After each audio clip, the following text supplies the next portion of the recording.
Dad didn't lower his voice when he said it. He pushed the envelope across the table like a trophy and told me, "We gave your wedding fund to your sister. She deserves a real wedding." The room froze. My mother nodded. My sister smiled.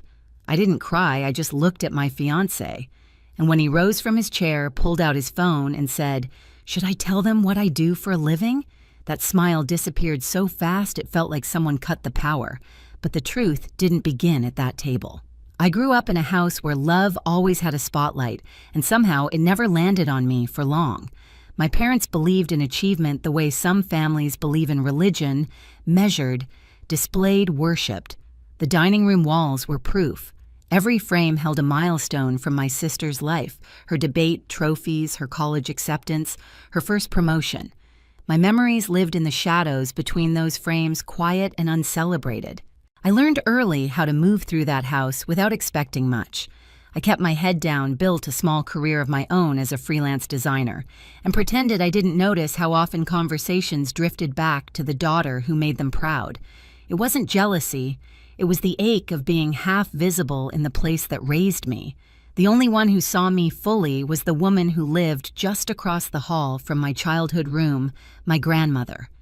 She'd press warm cookies into my hands and say the sweetness was for balance, because the world wasn't always fair.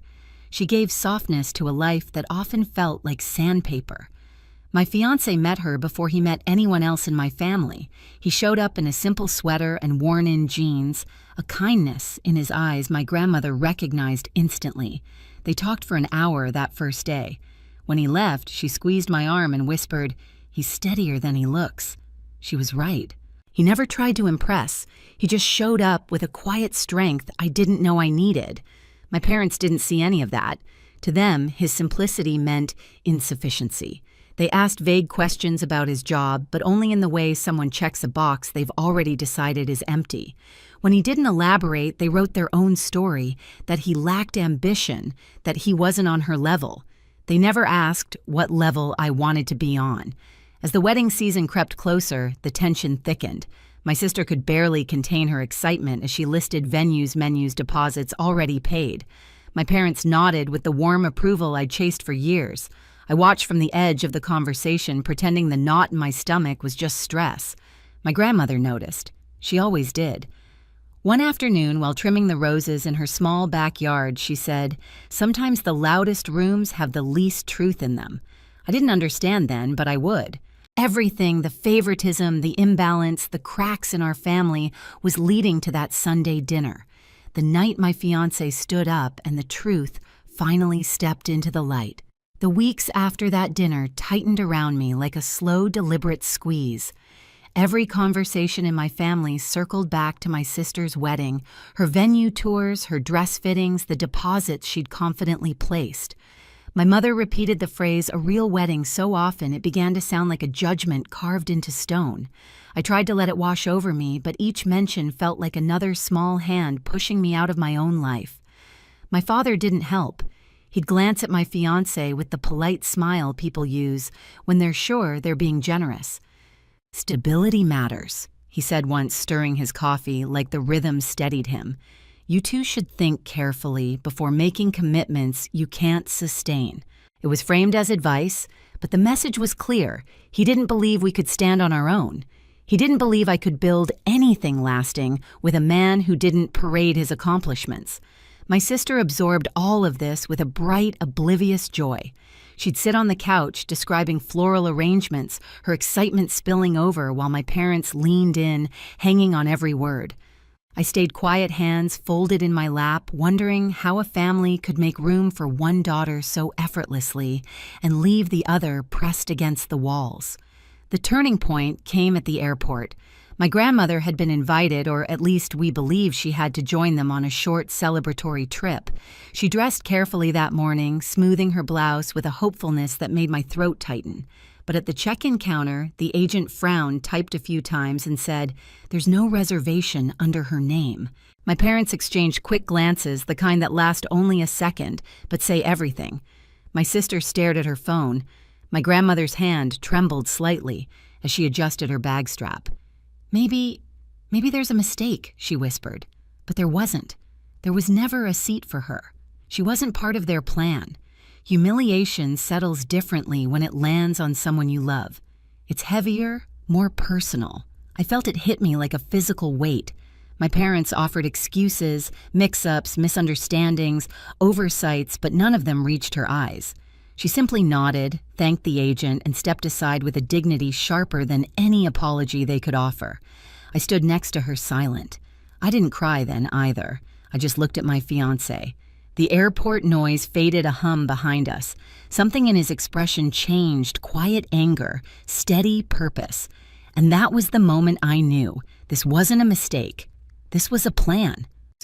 My grandmother didn't say a word on the drive home. She sat straight, hands folded in her lap, staring out the window as the city blurred by. Every few minutes she gave a small nod as if agreeing with a thought only she could hear. When we pulled into her driveway, she thanked us with a soft smile that cracked something in me. She moved slowly, carefully, as though her disappointment weighed more than her bones could carry. Inside the house smelled like lavender and old books. She went straight to the garden door, opened it, and stepped onto the small patio. I watched from the threshold as she knelt among her roses, touching each stem as though apologizing for having left them even just for a morning. The quiet around her felt fragile, like a room where someone had just received bad news but hadn't said it out loud. When she finally spoke, her voice was steady. "They didn't forget me, Anna. They decided I wasn't necessary." She pulled a wilted leaf from a stem, her hands gentle. People reveal themselves in small choices. That was a choice. I sat beside her knees in the dirt. I didn't try to defend anyone. There was nothing left to defend. Later that evening, while she brewed tea, I opened my laptop. A familiar thought dragged me forward. Someone needed to protect her, even if that someone had never been me before. I searched everything I could find about financial mistreatment of elders. The more I read the definitions, the red flags, the examples, the more a painful clarity settled. It wasn't just the forgotten ticket. It was the way my parents talked about her savings, the way my sister joked about reallocating resources, the way decisions were made around her instead of with her. All the pieces slid quietly into place. When Liam walked in, he paused behind me, reading over my shoulder. "You think they've crossed that line?" he asked softly. "I think they erased it long ago." My voice surprised me. It wasn't shaking. It wasn't unsure. He rested a hand on my shoulder, grounding me. "Then we don't wait for them to do it again." The next day, we met with someone who specialized in protecting older adults. She listened carefully, asked precise questions, and didn't flinch when I described the airport. When she outlined our options, the room seemed to shift. The power I'd felt slipping away for years snapped back into place, quiet but solid. By the time we left her office, the plan was set. And when my family returned from their perfect trip, they wouldn't walk into a warm welcome. They would walk into consequences. They landed on a Thursday afternoon, rolling their luggage through the arrivals hall with that breezy confidence of people who believe the world will always bend toward them. My parents looked relaxed, sun-warmed, chatting about restaurants they liked. My sister walked slightly ahead, scrolling through photos on her phone, probably already planning which ones to post.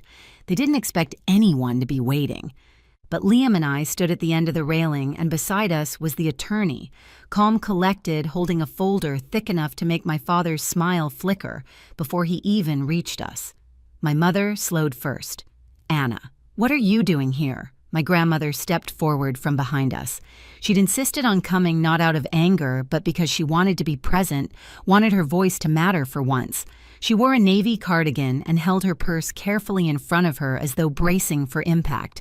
My sister's eyes darted from me to the attorney. "What's this?" The attorney spoke in a professional, even tone. "I'm here on behalf of your mother. We need to discuss the unauthorized use of her assets and the incident at the airport." My father's face drained. "What incident at the airport?" my grandmother answered quietly. "The one where you left me without a ticket."